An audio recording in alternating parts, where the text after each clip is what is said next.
What sculpture was installed in 2017 across from the Wall Street Bull? What sculpture was installed in 2017 across from the Wall Street Bull?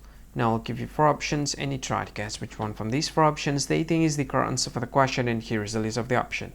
The first option is the spear. The second option is group of 4 trees.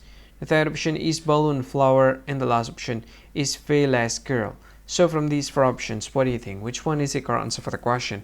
And now let me tell you what is the answer for the question, and the correct one is fearless girl. So that's the answer for the question, fearless girl.